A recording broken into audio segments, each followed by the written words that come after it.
നമ്മളെ സോനപ്പെണ്ണ് കണ്ട. സോനപ്പെണ്ണിന് ഭയങ്കര കുസൃതി ഇത് എന്ന് പറഞ്ഞാൽ അവളെ പറയണതെല്ലാം അനുസരിക്കും, എല്ലാം ചെയ്യും. പക്ഷെ അവൾക്ക് എപ്പോഴും അങ്ങനെയാണെന്ന് വെച്ചാൽ നമ്മളെ അടുത്ത് പെട്ടെന്ന് ഒരു എന്തിനെങ്കിലും കണ്ടു കഴിഞ്ഞാൽ, അല്ലെങ്കിൽ നമ്മൾ ഗേറ്റിൻ്റെ മുട്ടിലോട്ട് പോവേ, അല്ലെങ്കിൽ ആരെങ്കിലും നമ്മുടെ വീട്ടിൽ വന്ന് വിളിക്കുമ്പം നമ്മളൊന്ന് ഗേറ്റിൻ്റെ മുട്ടിലോട്ട് പോവേ, അങ്ങനെയൊക്കെ ചെയ്തു കഴിഞ്ഞാൽ അവൾ ആദ്യം നമ്മളെ ഉപദ്രവിക്കും. എന്താണെന്ന് വെച്ചാൽ അവൾക്ക് ഞങ്ങൾ പുറത്തുള്ളവരൊന്ന് വിളിച്ചാൽ അവരുടെ അടുത്ത് ഞങ്ങൾ പോവേ, ഗേറ്റിൻ്റെ മുട്ടിൽ പോവേ, ഗേറ്റ് തുറക്കേ ഒന്നും ചെയ്യരുത്. അവൾ പോയി അവരുടെ കുരയ്ക്കും, ബഹളം ഉണ്ടാക്കും, എന്താണ് ഏതാണെന്നൊക്കെ അവൾ അന്വേഷിക്കും. പക്ഷെ ഞങ്ങൾ പോരും. അതെന്താ സ്നേഹക്കൂടുതലുണ്ടാണ് എന്താണെന്നുള്ളത് ഞങ്ങൾക്കും അറിയില്ല. അവൾ ഞങ്ങളെ ഉപദ്രവിക്കും അങ്ങനെ പോയി കഴിഞ്ഞാൽ. അല്ലാതെ എല്ലാ കാര്യത്തിനും ഓക്കെയാണ്. ഭയങ്കര സ്നേഹമാണ്. സ്നേഹമെന്ന് പറഞ്ഞാൽ ഇതുപോലൊരു സ്നേഹമുള്ള കുട്ടിയില്ല. അത്ര സ്നേഹമാണ് ബാക്കി എല്ലാ കാര്യം. പിന്നെ അടി പേടിയാണ്. അടിയെന്ന് പറഞ്ഞാൽ ഞങ്ങൾ ഇതുവരെ അവളെ അടിച്ചിട്ടുമില്ല, ഉപദ്രവിച്ചിട്ടില്ല, ഒന്നും ചെയ്തിട്ടില്ല. പക്ഷേ ഇവളെ ഞങ്ങൾക്ക് കിട്ടുന്നത് 1 വയസ്സിലാണ്. അപ്പോൾ അതുവരെ ഉള്ള ഇതിൽ എനിക്ക് തോന്നുന്നു ഇവളെ ഒരുപാട് അവർ ഉപദ്രവിച്ച് പേടിപ്പെടുത്തി നിർത്തിയിരുന്ന കുട്ടിയാണോ എന്നൊരു സംശയമുണ്ട്. ആദ്യം ഞങ്ങൾ ഇവിടെ വരുമ്പോഴൊക്കെ നമ്മളൊന്ന് ഉറച്ച് സംസാരിച്ചാൽ തന്നെ അവൾക്ക് ഭയങ്കര പേടിയാണ്. അങ്ങ് ഇരുന്ന് കളയും.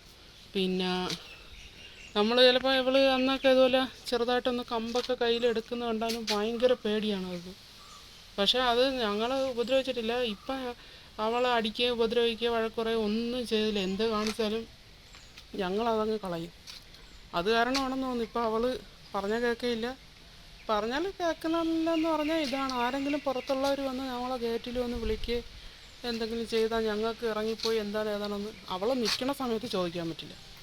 അല്ലെങ്കിൽ ഞങ്ങൾ ഇവളെ ആദ്യം കൂട്ടിലാക്കണം. ആ സമയത്താണ് നമ്മൾ കമ്പെടുക്കുന്നത്. എന്നാലേ അവൾ പേടിച്ചിട്ട് ഓടിപ്പോയി കൂട്ടി കയറാം. അല്ലാത്ത സമയങ്ങളിലൊന്നും നമ്മളങ്ങനെ അടിച്ചിട്ടില്ല ഇതുവരെ. അടി കിട്ടാത്തതിൻ്റെ ഒരു കുറവുണ്ട് അവൾക്ക്.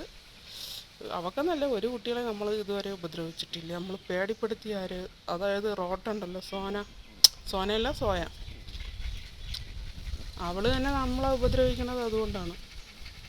ഉപദ്രവിക്കണമെന്ന് പറഞ്ഞാൽ അങ്ങനെയല്ല. അവളിപ്പോൾ ഒരു കല്ലോ തടിയോ അവൾക്കിഷ്ടമുള്ള ഏതെങ്കിലും ഒരു സാധനം എടുത്ത് വെച്ച് കഴിഞ്ഞാൽ പിന്നെ ഞങ്ങൾ അവളുടെ അടുത്ത് ചെല്ലുകയോ ഒന്നും ചെയ്യരുത്. ചെന്ന് കഴിഞ്ഞാൽ അവൾക്ക് ദേഷ്യം വരും. അങ്ങനെയുള്ളൂ. അതുപോലെ തന്നെ പുറത്താരെങ്കിലും ആൾക്കാരെങ്കിലും ഗേറ്റിൻ്റെ തൊട്ടി വന്നാലും അവൾ ഇതുപോലെയാണ്. ആദ്യം അവരെ പോയി ചോദിക്കുന്ന മുമ്പേ ഞങ്ങളെ ഉപദ്രവിക്കാൻ നിൽക്കും. അത് എന്താണത്, ഇവിടെ വരണവരെല്ലാം അങ്ങനെ.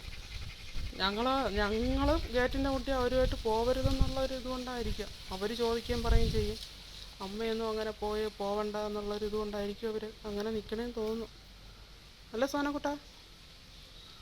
സോനക്കുട്ടൻ ഈ മാങ്ങ ഇപ്പോൾ ഇവിടെ മാങ്ങ സീസൺ ആയത് കാരണം ഏത് സമയവും മാങ്ങ എടുത്ത് വെച്ച് ഇതുപോലെ കടിക്കുക, എടുക്കുക, ഇതൊക്കെയാണ് ഇപ്പോൾ സോനക്കുട്ടൻ്റെ മെയിൻ ഹോബി എന്ന് പറയുന്നത് തന്നെ.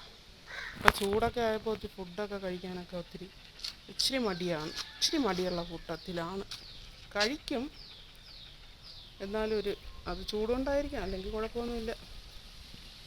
പിന്നെ ഉള്ളതെന്ന് പറഞ്ഞാൽ ഇവൾ ആരുമായിട്ടും യോജിക്കില്ല. ഇവൾക്കിങ്ങനെ ഒറ്റയാനായിട്ട് ഇവിടെ നടക്കണം. ഇവളെ കൂട്ടത്തിൽ ആരെയും വിടാൻ പറ്റില്ല. പക്ഷേ ആദ്യം അവരെല്ലാവരും കൂടി ഒത്ത് നിന്നതാണ്. പിന്നെ ഓരോരുത്തരായിട്ട് തമ്മിലടി വേറൊന്നുമില്ല. ഒരാൾക്ക് ആർക്കും ഒന്നും ചെയ്യാൻ പാടില്ല. അവരെ മമ്മീനെ ഇപ്പോൾ സോനയുടെ വിചാരം സോനയ്ക്ക് എന്തും ചെയ്യാം, പക്ഷെ മറ്റുള്ളവരാരും ഒന്നും ചെയ്യാൻ പാടില്ല. ആ തർക്കത്തിലാണ് ഇവർ തമ്മിൽ ഇവിടെ കിടന്ന് അടി കൂടിയിട്ടുള്ളത്. ആ അടി കൂടലാണ് ഇപ്പോൾ ഇവർ ഒറ്റയ്ക്ക്